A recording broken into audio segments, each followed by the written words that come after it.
نبی کریم علیہ السلام اپنے کاشانہ نبوت سے باہر تشریف لاتے ہیں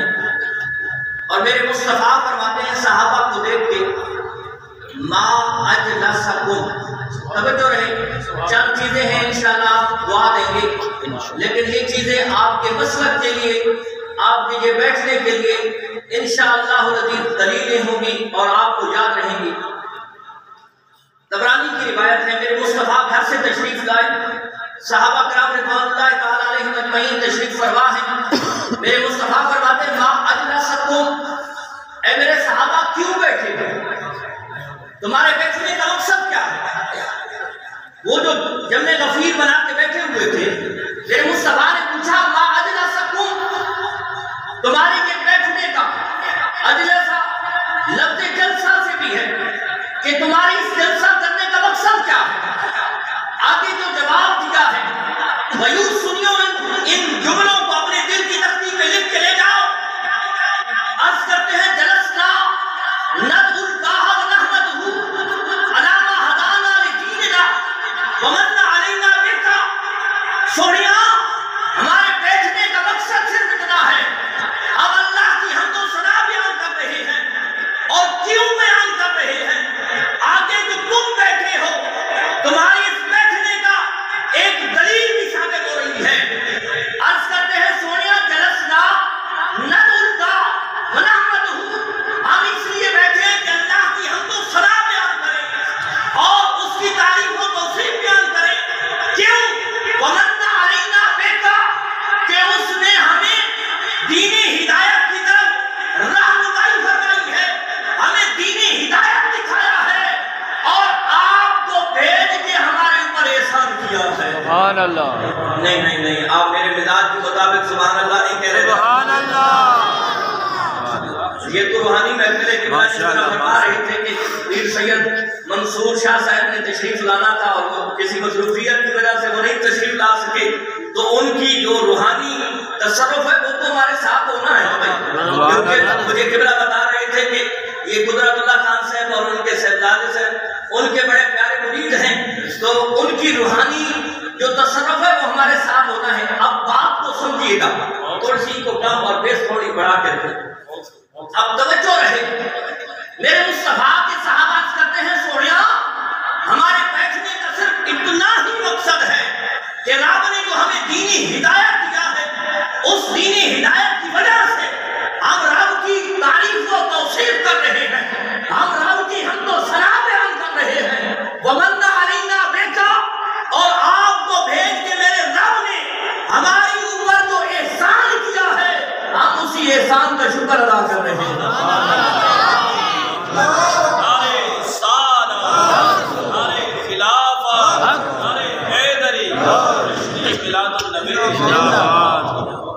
آپ انشاءاللہ سبحان اللہ، میں کہتا رہتا ہوں تقریر کی نہیں جاتی کروائی جاتی ہے، آپ نے سبحان اللہ کہا تو لطف آئے گا اور انشاءاللہ یہ باتیں آپ کو سمجھنی چاہیے۔ اب وہ عرض کرتے ہیں سوڑیا ہمارے بیٹھنے کا مقصد صرف اتنا ہی ہے، اب ہیں کون؟ ہیں صحابہ، ہیں میرے مصطفیٰ کے غلام، ہیں وہ لوگ کہ جن کے بارے میں قرآن کہتا ہے کہ اے لوگوں اگر تم نے رب کی بارگاہ کے اندر اپنا ایمان منظور و مقبول کروانا ہے تو اپنے ایمان کو دیکھو، تمہارے ایمان کا معیار صحابہ جیسا ہے یا صحابہ کی جو ایمان کا پیمانہ ہے یا قسمتی ہے اس جیسا ایمان ہے تو سمجھو تمہارا ایمان بھی منظور ہے۔ سبحان اللہ، کون ہے بیٹھنے والے؟ کوئی عام نہیں، کوئی صرف خیر کے رہنے والے لوگ نہیں، وہ صحابہ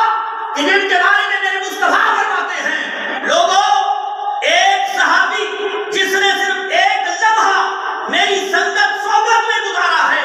بعد میں آنے والا شخص ساری زندگی عبادت کرتے ہوئے گزارے تب بھی اجر و ثواب میرے صحابہ کا زیادہ ہوگا۔ کون صحابہ؟ یہ وہ صحابہ ہیں اور کوئی عام لوگ نہیں۔ قرآن کو پڑھیے، قرآن کہتا ہے یہ وہ لوگ ہیں کہ رب اللہ عنہم ورضوا عنہ، کہ رب ان سے راضی ہے اور ان کو راضی کر کے چھوڑے گا۔ اب یہ لوگ بیٹھے ہوئے ہیں ان سے رب راضی اور ان کو راضی بھی کرے گا، اور بیٹھنے کا مقصد کیا ہے؟ سوڑیا اللہ کی حمد و ثنا، آپ کے بھیج کے جو رب نے ہمارے اوپر احسان کیا ہے اس احسان کا شکر ادا کر رہے ہیں۔ اب وہ لوگ جو کہہ دیا ہے سچے ہیں، لیکن اس کے باوجود میرے مصطفیٰ فرماتے ہیں اس بات پہ تم قسم اٹھاؤ کہ تمہارے بیٹھنے کا مقصد صرف اتنا ہی تھا، تو وہ ہے صحابہ میرے مصطفیٰ کے ایک اشارے پہ اپنا تن من دھن، اپنی جان، اپنی اولاد، اپنا مال قربان کرنے والے ہیں۔ عرض کرتے ہیں سونے ہم اس پہ قسم اٹھاتے ہیں، ذرا بولیے نا یار سبحان اللہ۔ پڑھے لکھوں کی محفل ہے، تھوڑی سی سمجھیے گا، میں انشاءاللہ موضوع کی طرف آؤں گا تو آپ کو لطف آئے گا، لیکن یہ چیز آپ نے سمجھنی ہے کہ آپ نے جو یہ محفل سجائی ہے اس کی دلیل بنیاد کیا ہے۔ اب صحابہ کرام رضوان اللہ تعالیٰ علیہ اجمعین اس بیٹھنے پہ قسم اٹھاتے ہیں۔ اب میرے مصطفیٰ فرماتے ہیں کہ واللہ الا لذالک، کہ اگر تم اس چیز پہ قسم اٹھاتے ہو کہ ہمارے بیٹھنے کا کوئی اور مقصد نہیں تھا،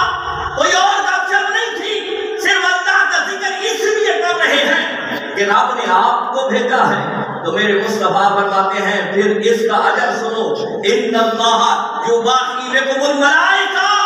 کہ میرے پاس جبریل آئے ہیں اور مجھے یہ بتایا ہے کہ یہ جو آپ کے غلام بیٹھے ہیں تیرا ذکر کر رہے ہیں، میری حمد و ثنا بیان کر رہے ہیں، اور ان کا مقصد صرف اللہ کی حمد و ثنا بیان کرنا ہے۔ فرمایا رب ان کے بارے میں فرشتوں کے سامنے فخر فرما رہا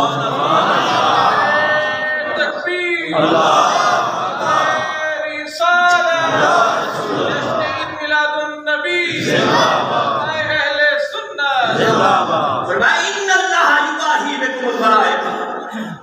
کہ جبریل امین نے آ کے عرض کیا ہے سوہیا رب ان کے بارے میں اپنے فرشتوں کے سامنے فخر فرما رہا ہے کہ میرے محبوب کے غلام میرے اور میرے حبیب کے ذکر کی محفل سجائے بیٹھے ہیں۔ تو آپ تو بڑے خوش نصیب ہیں میرے بھائی قدرت اللہ خان صاحب، ان کے جگر گوش عمران حیدر خان صاحب اور ان کے بھائی حفیظ اللہ خان صاحب نے آپ کے لیے اتنی خوبصورت بزم سجائی ہے، ذرا لطف کے ساتھ بیٹھے۔ دنیا والوں کا اگر کوئی ذکر ہو نا، لوگ بڑھ چڑھ کے، آج کل تو یہ جنازے بھی صرف منہ ملانے کے رہ گئے ہیں، لوگ جنازوں پہ آئے تب بھی کوئی نہ کوئی بات ایسی کرتے ہیں کہ چار جن کا وہ قریبی فوت ہوا ہے لوگوں کو پتہ چل جانا چاہیے، یار میں اور آپ تو صرف سونے کے ذکر کے لیے آئے بیٹھے ہیں، یہاں چہرے کا کھلا ہوا ہونا چاہیے، پتہ چلنا چاہیے کہ آپ سونے کے ذکر کے لیے آئے بیٹھے ہیں۔ اب آؤ موضوع کی طرف۔ میں نے جو آیات کریمہ پڑھی ہے ہر آیت کا پس منظر ہوتا ہے، یعنی کس جگہ پہ، کس وجہ سے، کس موقع پہ یہ نازل ہوئی۔ اب میرے مصطفیٰ کریم علیہ السلام کے جب اعلان نبوت فرمایا، جب بھی میرے مصطفیٰ پہ کوئی اعتراض ہوتا ہے، جب بھی میرے مصطفیٰ کریم علیہ السلام پہ اعتراض کیا جاتا ہے، پہلے انبیاء اور رسول آئے، ان پہ اعتراض ہوتا ہے وہ خود جواب دیتے ہیں، یا رب تعالیٰ بطور معجزہ کسی چھوٹے بچے کو یہ طاقت سکھا دیتا ہے، وہ ان کی برات کا اظہار کرواتے ہیں، یا کسی پتھر کو بول کے ان انبیاء اور رسول کی برات کا اظہار کیا جاتا ہے۔ لیکن جب باری آئی آمنہ کے لال کی، جب باری آئی صدیق کے دلدار کی، جب باری آئی امت کے غمخوار کی، جب باری آئی میرے اور آپ کی بگڑی بنانے